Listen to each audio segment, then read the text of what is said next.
Narito ang mga pinakamaiinit na balita ngayong tanghali. Grade 6 student, ginahasa na, pinatay pa sa loob ng eskwelahan sa Cavite. 2 sospek arestado.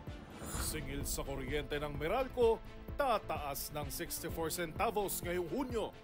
11 OFW, apektado ng malaking sunog sa Kuwait. Sa MBC TV correspondents, 2 patay sa salpukan ng bus sa truck sa Camarines Sur. Sa MBC TV Sports, Junmar Fajardo nakuha ang ika-10 Best Player of the Conference Award. At sa Showbiz Spotted, visual artist na si Jeff Albea isinawalat ang umano'y hindi pagbabayad ng Miss Universe Philippines sa mga ginawa niyang trophy.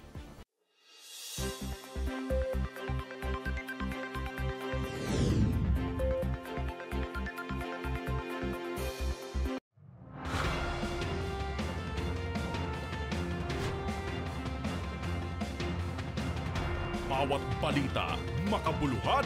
Bawat kwento, makapangyarihan. Boses ng Pilipino para sa Pilipino. Live mula sa MBC TV Studio. MBC TV Network News.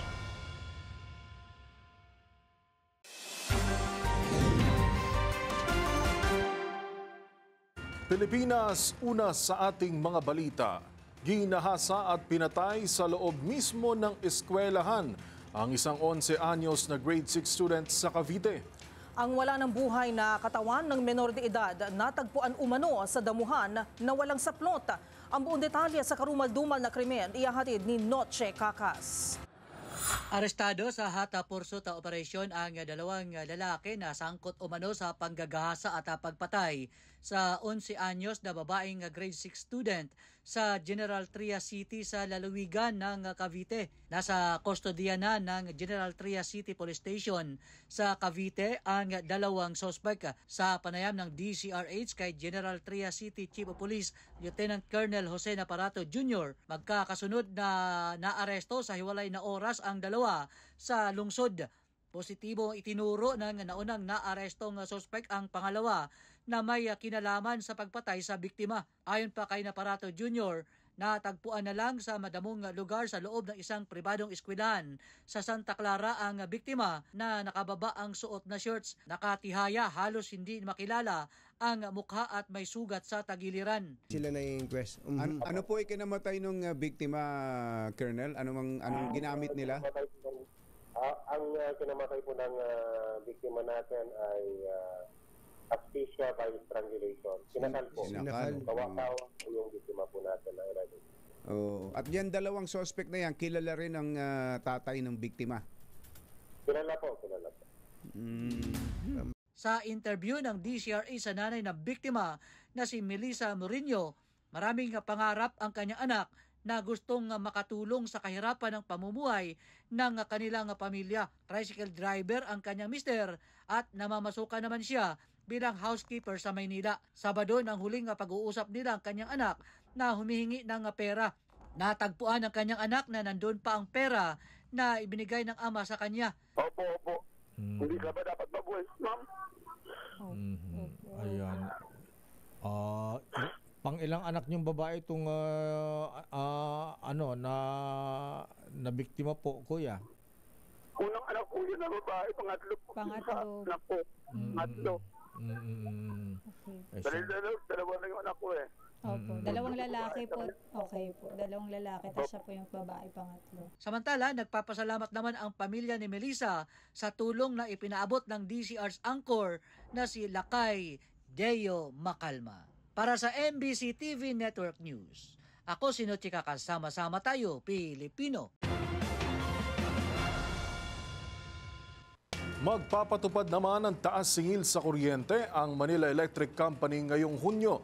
Ayon sa Meralco, magmamahal ng 64 centavos ang kada kilowatt-hour ng konsumo sa kuryente ngayong buwan. Katumbas ito ng 128 pesos para sa mga kumukonsumo ng 200 kilowatt per hour, habang 192 pesos sa mga kumukonsumo ng 300 kilowatt per hour. Una nang sinabi ni Meralco spokesperson Josel Daryaga na nakaumang ang mataas na singil ng kuryente dahil sa pass-through charges. Humirit na rin ang Meralco sa Energy Regulatory Commission o ERC na ikalat sa 3 buwan ng mga charges na papasanin ng mga consumer.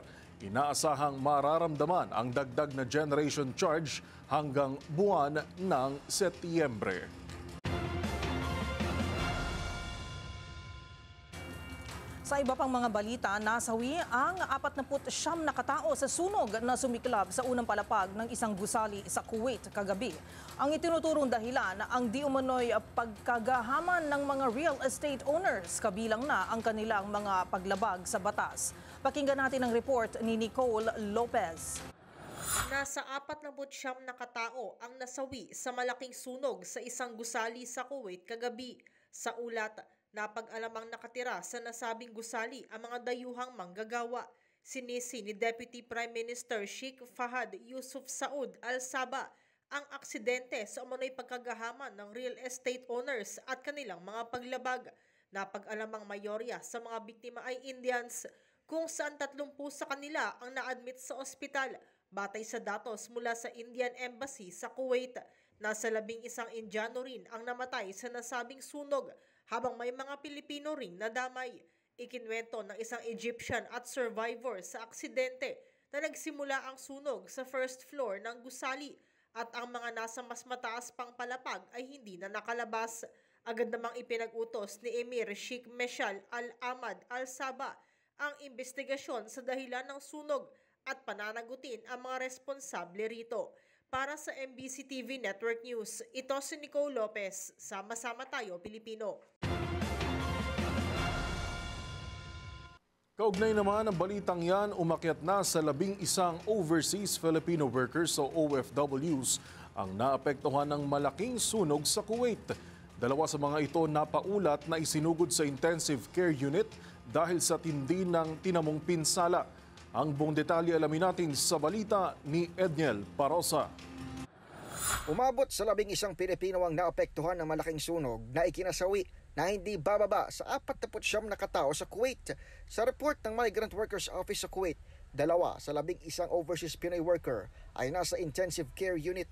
Maliban sa kanila, 3 pang Pilipino ang nagpapagaling din sa ospital, habang 3 pang ibang nakaligtas na. 5 naman sa mga OFW ang inaantay pa ng kagawaran ng status o kumpirmasyon ng eksaktong kalagayan. Nabatid na puro foreign workers ang ninirahan sa nasunog na gusali sa coastal city ng Mangaf nang mangyari ang sunog. Patuloy naman ang atas ni DMW Secretary Hans Leo Kakdak sa MWO na i-monitor ang sitwasyon ng mga Pilipino sa tulong ng Embahada ng Pilipinas nang ma-account ang lahat sa kanila. Nakikipag-ugnayan naman na ang OWA sa pamilya ng mga apektadong Pinoy para matiyak ang tulong sa mga ito. Para sa MBC TV Network News, ito si Edniel Parosa. Sama-sama tayo, Pilipino.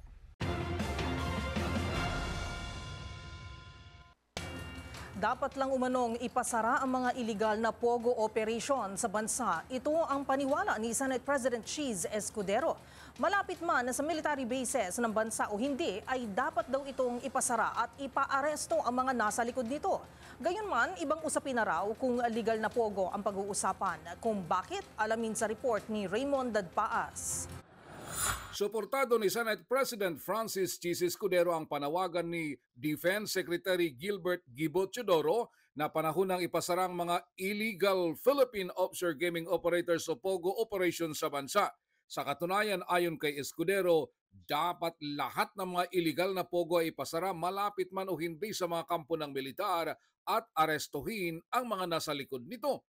Ngunit kung ang mga tinutukoy umano ni Secretary Teodoro ay ang mga legal na POGO, ay dapat makipag-ugnayan siya sa Philippine Amusement and Gaming Corporation o PAGCOR dahil ito ay national concern na maaring may kinalaman sa national security. Una nito inihayag ni Secretary Teodoro na dapat ay palayasin ang mga POGO na nag-ooperate malapit sa mga military bases dahil ang mga POGO ay sangkot sa mga syndicated criminal activities na sumisira sa ating financial system at kinukurap ang ating lipunan.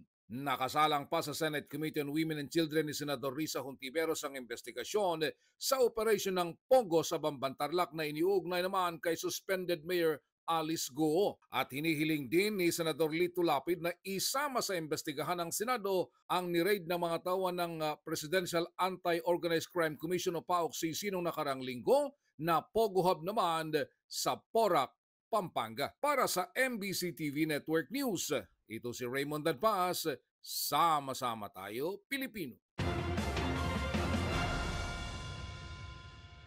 Sa kaugnay na balita, aabot na lang sa higit 40 ang mga Pogo Hub na legal na nag-ooperate sa bansa. Dagdag pa ng Philippine Amusement and Gaming Corporation o PAGCOR, 250 sa mga dating lisensyadong Pogo Hub sa bansa ang nasangkot sa mga illegal na gawain. Narito ang ulat ni Kyle Bulyas. Mula sa halos 300 Philippine offshore gaming operators sa Pilipinas, 46 na lamang dito ang may lisensya at legal na nag-ooperate sa bansa. 3 pa rito ang kasalukuyang suspendido ang lisensya dahil umano sa mga irregularidad at hindi pagsunod sa panuntunan ng Philippine Amusement and Gaming Corporation. Sa pahayag ng chairman ng PAGCOR na si Alejandro Tenco, sinabi nitong ang 250 Pogo Hub na ngayon itinuturing ng illegal ay dati pang lisensyado ng PAGCOR pero binawian din dahil sa pagiging sangkot nito sa mga illegal na gawain. Ayon pa kay Tenco, kasama na sa mga hindi na nirenew ang lisensya ang niraid na Pogo Hub sa Bamban, Tarlac at Porac, Pampanga na pawang mga lisensyado pa noon. Samantala, iginiit ni Tenco na malaki ang papel ng mga LGU maging ang mga law enforcer tulad ng PNP, Bureau of Immigration at PAOK sa pagsupil ng mga Pogo na sangkot sa krimen. Ani ay wala naman kasing police power ang PAGCOR at kahit ipasara nila ang mga itinuturing ng illegal na Pogo, maaari pa rin silang lumipat ng ibang lugar at doon mag-operate. Po ang may karapatang magsara, ang amin pong informasyon na ipinagkakaloob kagad sa mga ahensya ng pamahalaan na katrabaho namin o katulong namin ay pinapagbigay alam namin sa kanila kaagad na kanselado na po ang lisensya ng mga sumusunod ng mga kumpanya. Samantala, sinabi ni Tenco na handa silang sumunod sa kung anumang magiging pasya ng gobyerno sa tuluyang pagbaba ng Pogo sa bansa. Pero giit nito, sana ay mapansin pa rin ang mga legal na naghahanap buhay rito at ang naging kontribusyon ng Pogo sa pamahalaan. Para sa MBC TV Network News, ito si Kyle Bulyas. Sama-sama tayo Pilipino.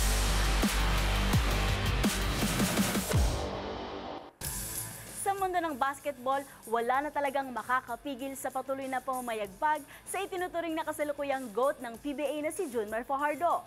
Iginawad kasi dito ang kanyang ikasampung Best Player of the Conference title sa PBA. Ang buong detalye tutukan sa report na ito. Itinuturing na greatest player of all time sa kanilang henerasyon, muli itong pinatunayan ng San Miguel Beermen star na si Junmar Fajardo. Matapos nitong makuha ang ikasampu niyang Best Player of the Conference Award. Kinilala si Fajardo bilang top player sa kasalukuyang 2024 PBA Philippine Cup. Sa 10 BPC title ng Pride of Cebu, 8 rito ay mula sa All-Filipino Tournament at hawak nito ang pinakamaraming Best Player Award sa kasaysayan ng PBA. Bago ang finals ng kasalukuyang season, nakapagtala na ang Beermen star ng average of 17.35 points, 14.59 rebounds, 3.12 assists, at 1.24 blocks per game. Pagdating sa statistical points, nagkaroon ng tie sa pagitan ni Fajardo at NLEX Robert Bolek with 472 points. Pero lumamang ang San Miguel Center star pagdating sa media votes with 514 at mga boto ng mga player with 114. Pumangalawa sa ranking ng best player sa Stephen Holt mula Terra Firma, who tallied a total of 651 points on 448 statistical points. At pumangalawa rin sa media votes with 196. Sa kasalukuyan, patuloy ang pakikipagtapatan ng San Miguel Beermen kontra Meralco Bolts sa Best of 7 Final Series kung saan tied ang standing with 2-all. Sa aking pagbabalik, basketball legend at NBA logo inspiration na si Jerry West, pumanaw na. Para sa detalye, tutok lang sa MBC TV Network News. Narito pa ang mga balitang dapat nyong abangan. Uniteam Tandem, binuulang para sa 2022 elections ayon kay Vice President Sara Duterte. Tunay na gamit ng nadiskubreng Chinese military uniform sa Porac Scam Hub, sinisiyasat ng PNP. Sa MBC TV Sports, basketball legend at NBA logo inspiration Jerry West, pumanaw na. At sa Showbiz Spotted, visual artist na si Jeff Albea. Isiniwalat ang umano'y hindi pagbabayad ng Miss Universe Philippines sa mga ginawa nitong trophy. Lahat ng yan sa pagbabalik ng MBC TV Network News.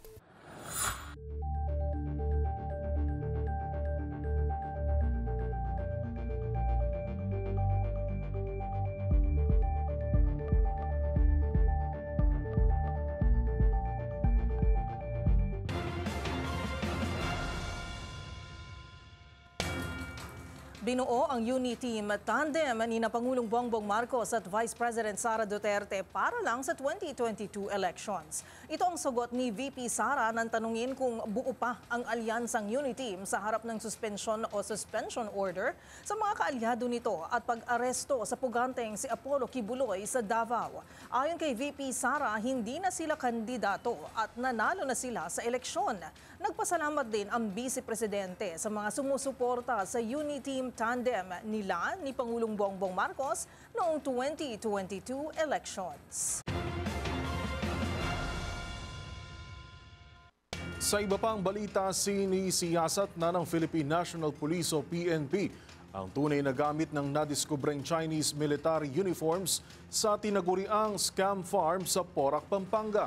Ayon kay Philippine National Police spokesperson Colonel Jean Fajardo, kaduda-duda pa rin sa ngayon ang authenticity ng mga naturang paraphernalia para masabing na-infiltrate na tayo ng mga Chinese. Nagbabalik si Edniel Parosa. Hindi sinasantabi ng Philippine National Police ang posibilidad na props nga ang nadiskubring Chinese military uniforms at paraphernalia sa ni-raid na Pogo Hub sa Porac, Pampanga. Ayon kay PNP spokesperson Police Colonel Jean Fajardo, suportado nito ang naunang pahayag ng Armed Forces of the Philippines hinggil sa authenticity ng naturang mga gamit na may tatak ng People's Liberation Army. Masyado pa kasi umanong maaga para gumawa ng konklusyong napasok na ng mga sundalo ng China ang Pilipinas sa pamamagitan ng mga illegal na Pogo o Scam Hub. Puspuso na umano ang pakikipag-ugnayan ng PNP Criminal Investigation and Detection Group sa kanilang counterparts para masuri ang mga nakumpiskang gamit. Sa bahagi naman ng AFP, tiniyak ng kanilang tagapagsalitang si Colonel Francel Padilla namin na monitor nito ang mga krimeng umuusbong sa Pogo, maging ang mga pinakahuling insidente sa bayan ng Porac. Inasahang matatapos na anumang oras o araw mula ngayon ang pagsuyod ng Presidential Anti-Organized Crime Commission sa 17 pang gusali ng Lucky South 99 na hinihinalang may connection din sa Pogo sa Bamban, Tarlac. Para sa MBC TV Network News, ito si Edniel Parosa. Sama-sama tayo, Pilipino.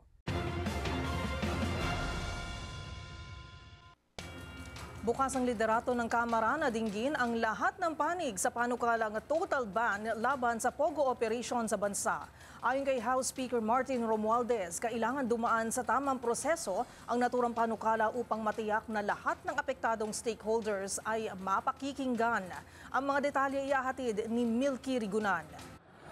Bukas si House Speaker Martin Romualdez na dinggin ang lahat ng isyong bumabalot sa Philippine Offshore Gaming Operators o POGO. Paliwanag ni Romualdez, may prosesong dapat sundin sa mga panawagan na magpatupad na ng total ban sa POGO. Ayon kay Romualdez, kailangan magsagawa ng mga hearing kung saan pakikinggan ang lahat ng stakeholders hinggil sa kanilang posisyon, pabor o kontra sa pananatili na ito sa bansa. Sa pamamagitan nito, sinabi ni Romualdez, dito matitimbang ng Kongreso ang pinakamagandang hakbang na dapat gawin laban sa Pogo. Dilinaw din ng House Speaker na doon siya sa panig na dapat manaig ang ating mga batas at sa mga dayuhan na sumunod sa ating mga patakaran. Sa Kamara, naaprobahan na noong Pebrero ng House Committee on Games and Amusement ang House Bill 5082 at ang House Resolution 1197. Ito ay ang mga panukalang batas na layuning iba ng Pogo at ideklara ang operasyon nito na illegal pero hindi pa na-schedule para matalakay sa plenaryo ng Kamara. Para sa MBC TV Network News, ako si Milky Rigunan. Sama-sama tayo, Pilipino. Kumpiyansa naman ang Commission on Elections sa kakayahan ng Miro Systems bilang service provider ng Pilipinas para sa 2025 midterm elections. Ayon kay COMELEC Chairperson George Garcia, maliban sa mabusisi ang proseso ng kumpanya sa pagbuo ng vote counting machines, ay sa kauna-unahang pagkakataon ay gagamit na rin tayo ng QR codes. Narito ang ulat ni Arnold Herrera. Iwala si Commission on Elections Chairperson George Garcia sa kakayahan ng Miro Systems bilang service provider ng Pilipinas para sa darating na 2025 midterm elections. Sa panayam sa DZRH, ikinatuwa ng COMELEC official ang kahandaan ng kumpanya mula sa detalyadong pagkukumpuni ng vote counting machines hanggang sa matagumpay na environment-based simulation test nito. Tayo po'y natuwa at satisfied po tayo sa nasaksihan natin sapagkat kitang-kita natin yung kahandaan ng kumpanya. Talagang siya pala ay manufacturer nga. Napatunayan natin at sa pagkumpuni hanggang sa pinakamaliliit na piraso ng mismo makina hanggang sa mabuo yung makina hanggang sa itest siya yung makina dun sa environment o sa kondisyon na parang sa Pilipinas na medyo mainit ay nasaksihan po natin lahat-lahat ng yan. Samantala, sa tulong ng customization ay pinawi ni Garcia ang pangamba ng publiko sa sinasabing kamera na ikakabit dapat sa ibabaw ng mga machine na baka umano makuhanan ng picture ang mukha ng botante. Nailagay na po sa ilalim doon sa kung saan pinapasok yung balota kasi po kailangan yung mismong camera upang makapture, Sir Angel, yung mismong resibo. Later, yung po resibo natin, meron po siyang QR code for the first time. At tayo po ipapayagan natin ng PPCRB, NAMFREL, Majority Party at Minority Party na makapture yung mismong QR code upang sila mismo ay makapag-transmit din ng kanilang results immediately na hindi kailangang hintayin yung hard copy ng results sa bawat balota. Tiniyak din ito na mababa ang tsansa na magkaroon pa ng insidente ng dagdag bawas sa darating na halalan dahil maliban sa seguridad at accuracy ng QR codes ay dadaan sa mga poll watchers ang mismong imahe ng balota na ipinasok sa makina. Nakatakda namang dumating by batch ang nasa 110,000 na bagong vote counting machines simula sa darating na Agosto hanggang bago matapos ang 2024. Matatandaan na ang Korean firm na Miro Systems ang pumalit sa Smartmatic bilang election service provider ng Pilipinas matapos ang halos isang dekada. Para sa MBC TV Network News, ito si Arnold Herrera. Sama-sama tayo, Pilipino.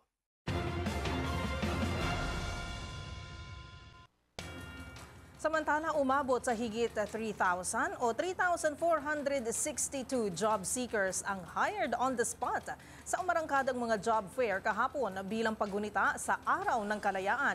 Sa panayam ng DZRH, sinabi ni Patri Wirawan Jr., Director ng Bureau of Local Employment ng DOLE.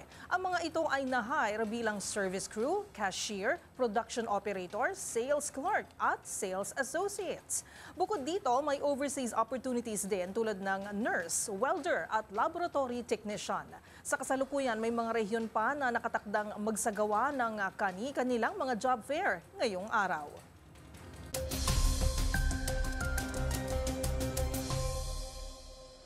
Magandang tanghali, Pilipinas! Para sa ating weather update ngayong Throwback Thursday, June 13, 2024. Umiiral pa rin ang bugso ng easterlies pero hindi tulad kahapon, naramdam ito sa halos buong bansa ay bahagya po itong bumaba sa silangang bahagi ng Mindanao. Dahil po dito, asahan pa rin ang mainit na panahon, gayon din ang mataas na tsansa ng isolated rains sa bahagi ng Sarangani, Sultan Kudarat, South Cotabato, Davao Oriental, Davao Occidental at Zamboanga Sibugay. Samantala, sa Luzon at Visayas, mainit din na maaliwalas na kalangitan ng inaasahan dahil naman po yan sa presensya ng ridge o extension ng isang high pressure area. Ngayon, balikan lamang po natin total Throwback Thursday naman ngayon. Kung ang low pressure area ay nagdudulot ng mga pag-ulan at masungit na panahon, ang high pressure area naman ang humihigop sa mga kaulapan. Therefore, almost always na clear skies po ang mararanasan ngayon sa Luzon at Visayas. Batay naman sa pagtaya ng pag-asa, magpapatuloy ang epekto ng high pressure area hanggang sa araw ng Sabado. Pero syempre, hindi pa rin inaalis ang tsansa ng thunderstorms sa hapon at gabi. Sa lagay naman ng temperatura dito sa Metro Manila, posibleng umakyat ang init sa 34 degrees Celsius, habang maglalaro naman ang temperatura sa Iloilo City, Tacloban at Cagayan de Oro mula 25 to 32 degrees Celsius. Para naman sa ating 3-day weather forecast, dumako tayo sa Zamboanga City, kung saan tinatayan na magiging maulan sa buong Zamboanga Peninsula at sa ilang bahagi ng Bangsamoro Region. Ito po ay dahil sa pagbabalik ng habagat sa western section ng Kapuluan. Pero pagsapit ng weekend, inaasahan na unti-unti nang bubuti ang panahon at makakaranas na lamang ng light afternoon rain showers tulad sa nalalabing bahagi ng Mindanao. Samantala, lulubog naman ang araw mamayang 6:26 ng gabi. Para sa MBC TV Network News, ito si Arnold Herrera. Sama-sama tayo, Pilipino.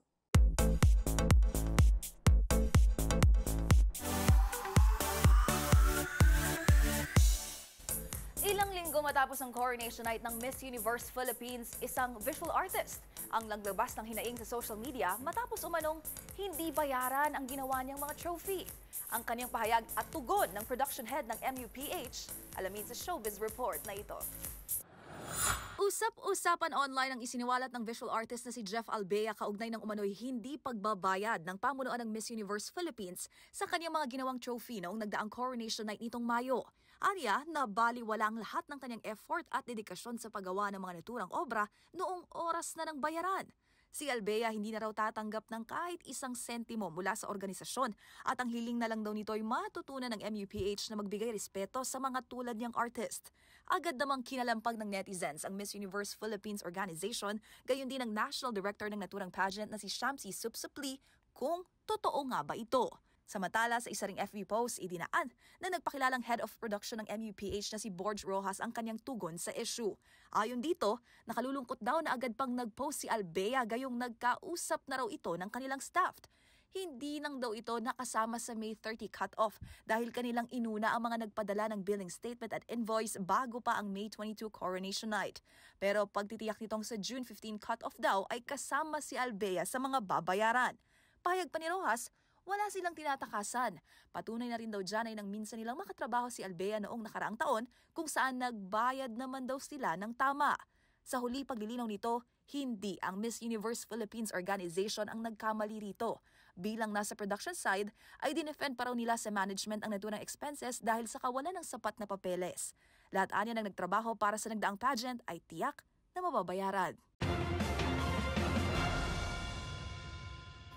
At sa aking pagbabalik, Grammy-nominated K-pop supergroup BTS, ipinagdiriwang ang kanilang 11th debut anniversary ngayong araw. Manatiling nakatutok dito lang sa MBC TV Network News, BRV.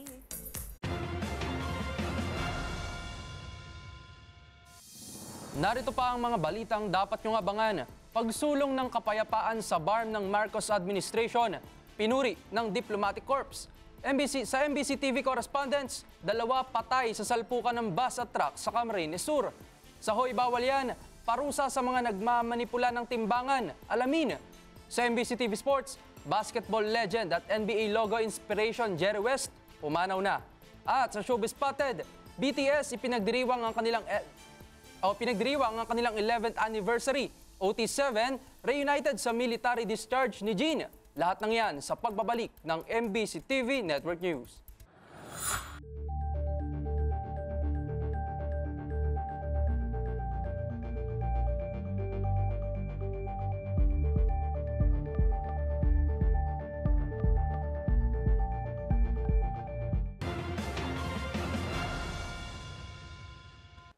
Pinuri naman ng Diplomatic Corps ang mga hakbang ng Marcos Administration na nagsusulong ng pagpapanatili ng kapayapaan sa Bangsamoro Region sa Mindanao. Ang buong detalye ihahatid sa atin ni Rose Babiera. Pinapurihan ng Diplomatic Corps ang progreso ng Administrasyong Marcos sa pagsulong at pagpapanatili ng kapayapaan sa Bangsamoro Autonomous Region in Muslim Mindanao o BARM. Sa ceremonial toast ng Papal Nuncio to the Philippines, Archbishop Charles John Brown at Pangulong Bongbong Marcos sa taunang Van d'Honor na idinaos bilang bahagi ng pagdiriwang ng ika-126 na anibersaryo ng Araw ng Kalayaan ng Bansa, kinilala ng Arkobispo ang mga naging hakbang ng administrasyon tungo sa pagkamit ng kapayapaan sa rehiyon. In this connection, the international community supports and indeed congratulates the Philippines for the impressive progress that has been made in these years through the Bangsamoro peace process. Ani ang international community, partikular ang Diplomatic Corps sa kanyang pamumuno, ay nakasuporta sa mga hakbang na ito. Kabilang na ang pagdiriwang ng bansa ng ika-10 anibersaryo ng paglagda sa Comprehensive Agreement on the Bangsamoro o CAB. Umaasa ang Papal Nuncio na patuloy na maisa sa katuparan ang inaasam na pangmatagalang kapayapaan ng mga residente sa mga lalawigang nooy pugad ng armadong pakikibaka. Pagtitiyak niya, patuloy ang suporta ng Diplomatic Corps dito lalo na't nalalapit na ang kauna-unahang parliamentary election sa rehiyon. And so, Mr. President, at this moment, with the date of the first BARM parliamentary elections less than 1 year away, let me reiterate the support of the Diplomatic Corps for this process. Let us all do everything we possibly can to ensure that the hopes of the people of the Bangsamoro Autonomous Region and Muslim Mindanao will not be disappointed. Matatandaang noong Pebrero ng taong ito, hinimok ng Pangulo ang mga leaders sa BARM na sikaping pagtagumpayan ang nakatakdang eleksyon sa 2025 at siguruhing walang karahasang magaganap dito. Bilang tugon, sinigurong muli ng Pangulo na sisikapin ng kanyang administrasyon na paigtingin pa ang pag-asang namamayani sa ating mga kababayan sa BARM habang pinananatili ang respeto sa international law at legitimate diversity. Para sa MBC TV Network News, ito si Rose Babiera. Sama-sama tayo, Pilipino.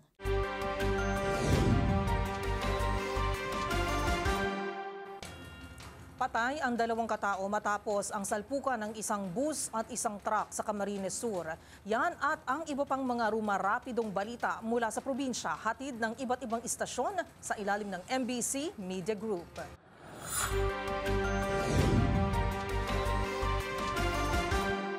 Balita mula sa Bicol, 2 ang kumpirmadong patay matapos magkasalpukan ang isang pampaserong bus at tanker truck sa kahabaan ng Maharlika Highway sa barangay Flor de Lis sa Milaor, Camarines Sur, pasado alas 3 ng madaling araw kanina.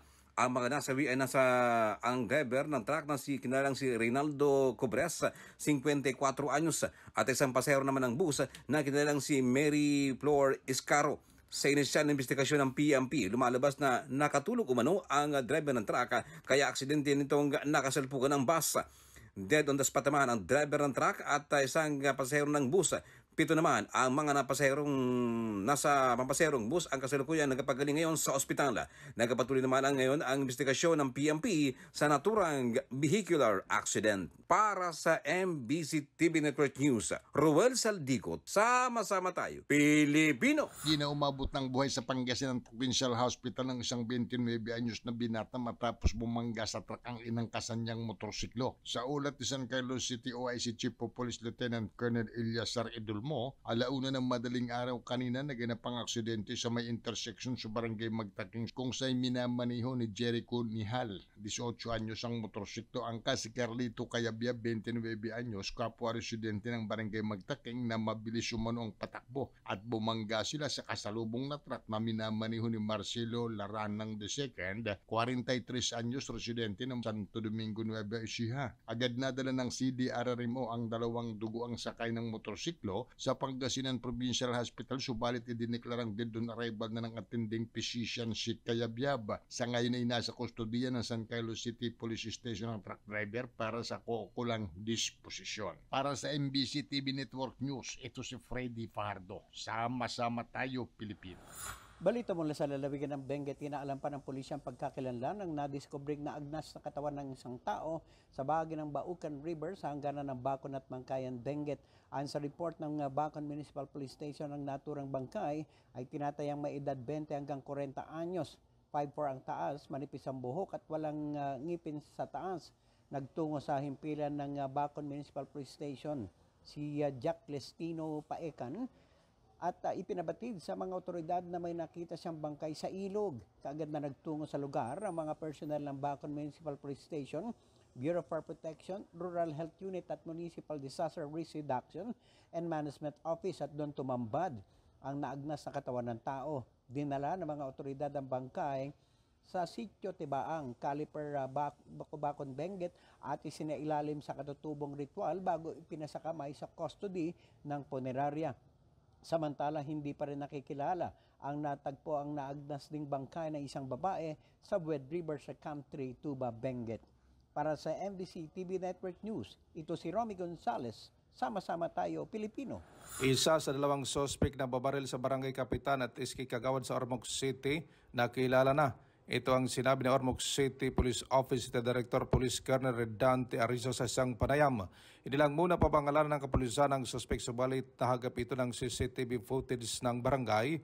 Ang bumaril ay naka-face mask lang, nakasakay ng siklo motorsiklo, samantalang driver ay naka-helmet. Illegal na droga ang isang motibo tinututukan ng kapulisan dahil ayaw ng kapitan ng illegal na droga at ang papalapit na eleksyon o politika. Nabatid alas 10:30 ng umaga kahapon habang papunta sa Ormoc City o Superdome, mga biktima nakasakay ng multicab na service ng barangay ng Tambangan ng mga sospek sa Parok 1, Barangay Alta Vista, Ormoc City, kung saan kritikal si Kapitan matapos tamaan sa ulo. At ginagamot naman si Iski Kagawad. Ang Iski Kagawad matapos tamaan sa paa. Ang biktima nakilala kay Punong Barangay. Nakilala si Punong Barangay Dinis Laurente ng Alta Vista. Iski Kagawad, Hana Ogonio, Turalba, 21 anyos. Ito si Arstrateto Jimmy Angay-Angay. Sama-sama tayo Pilipino. Personal na dadalo si Bacolod City Mayor Albi Benitez sa paglagda ni Presidente Ferdinand Marcos Jr. ng Negros Island Region o INAIR Bill ngayong araw, Hunyo 13. Ayon kay Benitez, malaking karangalan ito ng tatlong lalawigan na mabuo ang INAIR na magiging isang riyon. Dagdag pa ni Benitez, kailangan nang mabuo ang isang riyon ng Negros Occidental, Negros Oriental at Siquijor. Ayon pa sa alkalde, mayroong 60 o 60 hanggang 90 dias upang makabuo ng Implementing Rules and Regulation o INAIR o IRR ng layi ang magiging operational na ang bagong riyon. Para sa MBC TV Network News, ito si Rex Cantong, Sama-sama Tayo Pilipino. Magkakasunod ang balita ng pagtaas ng inflation o yun pong bilis ng pagtaas ng presyo ng mga bilihin nitong mga nakaraang buwan. Dahil dito, marami ang nagigipit, nagtitipid at nakakalungkot man, dumarami rin ang mga nandaraya. Isa na dyan ang mga tindero at negosyante sa mga palengkeng bayan o talipapa na kinakalikot ang kanilang timbangan para tumaas ang kita. Ano nga ba ang maaring parusang kaharapin ng mga ito? Pakinggan natin sa report ni Rose Babiera.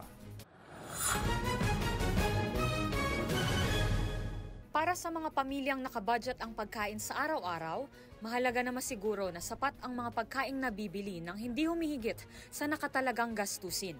Sa panahon kasi ngayon, ang unstable market prices, lalo na ng mga pangunahing bilihin, ay nagdudulot ng pagka-over budget. At ang malala pa, baka mauwi sa pagkabaon sa utang sa mga suking tindahan. Kaya naman, malaki ang effort ng mga mamimili sa pagtitipid. Maraming pamilya ang pinagkakasya na lang kung ano ang papasok sa kakarampot na budget. At kadalasan, ito ay kulang. Pero paano kung ang kakulangan ay hindi lamang dulot ng inflation o ng pagmahal ng bilihin? Pero dahil sa mapagsamantalang mga negosyante at tindero-tindera, kagaya na lamang ng mga isyu ng pagmamanipula ng mga timbangan, kung saan nakakabenta ang mga tindera ng mas pinaunting dami sa parehong halaga. May bawas sa laki at bigat pero ang presyo ay iisa. Paano kung ang binili mong ulam, tinimbang ngunit kulang?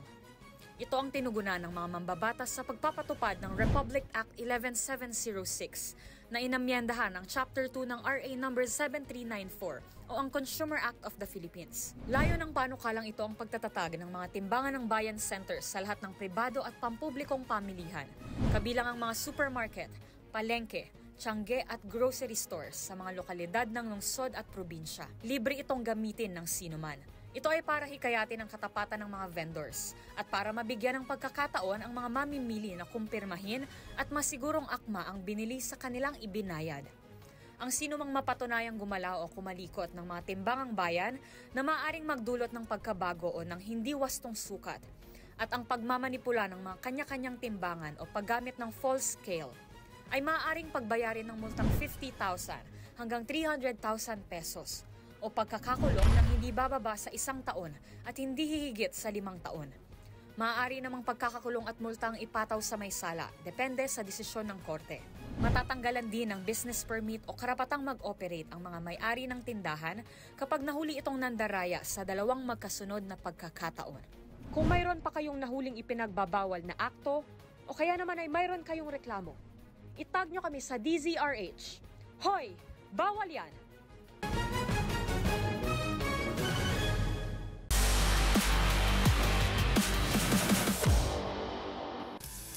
Isang nakalulungkot na balita ang bumungad sa mga basketball fan kahapon.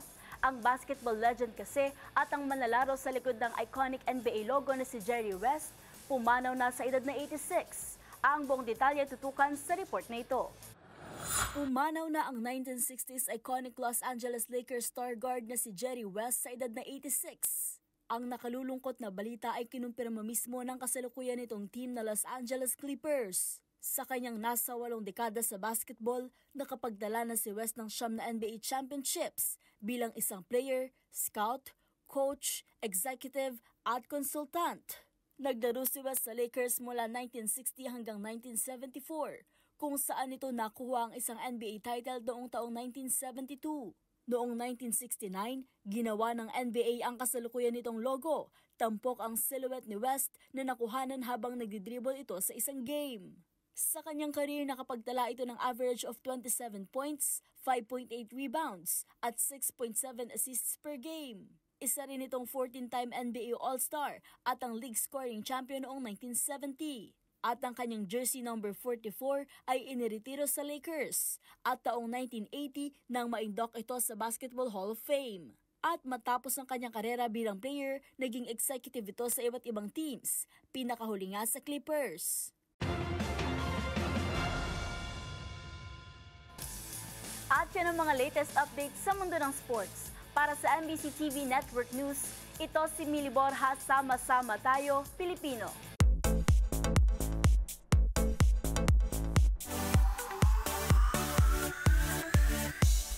Make some noise, ARMYs! Eksaktong 11 taon na ang nakalipas mula nang mag-debut ang award-winning K-pop supergroup BTS. ARMY Forever, Bangtan Forever naman ang sigaw ng fans across the globe na very happy sa muling pagsasama ng OT7 sa military discharge ng oldest member ng grupo na si Jin. Mga detalye tutukan sa aking showbiz report. Ipinagdiriwang ng K-pop supergroup BTS ang kanilang 11th debut anniversary ngayong June 13. Kagabi pa lang, trending na ang mga hashtag 11 years with BTS, 11 years of Apobangpo at BTS 11th anniversary. Ang fans o ARMYs around the globe kanya-kanyang message at pagbabalik tanaw sa mahigit isang dekadang journey ng Grammy-nominated group. Double celebration naman ito para sa grupo at fans dahil lumabas na sa ARMY kahapon ang oldest member ng Bangtan Boys na si Kim Seokjin matapos ang 18 buwan. Ang 31-year-old singer ang unang BTS member na nakatapos sa kanyang mandatory military service na sinundo ng kanyang mga kagrupo. Ang binansagang worldwide handsome, tinupad ang pangakong mag-livestream pagka-discharge sa military. All out naman ang fellow ARMYs na may pa-welcome back billboard pa sa bandang EDSA Guadalupe. Kasado na ngayong araw sa Seoul Sports Complex sa South Korea ang Festa 2024 ng BTS na nagpasikat ng smash hits Butter, Dynamite at Permission to Dance. Para sa MBC TV Network News, ito po ang inyong showbiz angel, Angelica Cosme. Sama-sama tayo, Pilipino. Balik sa inyo, Miss Karen and Yuel. Maraming salamat sa ating showbiz angel, Matchpoint Millie at kay Rovi. Bago lamang tayo magtapos, higit 2 linggo na lang ay matutunghayan na natin ang pinaka-inaabangang tagisan ng mayamang kultura ng lahing Pilipino. Mark your calendars dahil sa darating na June 27 hanggang 29, matutunghayan na natin ang pasiklaban ng sining at kultura mula sa iba't ibang panig ng Pilipinas. Kaya naman inaanyayahan ko po kayong makiisa, makisaya dahil pistay narito na Aliwan Fiesta 2024. At iyan ang mga nakalap naming balita ngayong araw ng Huwebes. Ito si Yuel Reyes. At ako naman po si Karen Oyong. Magkita-kita tayong muli bukas sa araw na po ng Biyernes para sa mga balitang makabuluhan, mga kwentong makapangyarihan. Hatid ang boses ng Pilipino para sa Pilipino. Ito ang MBC TV Network News. Sama-sama tayo, Pilipino.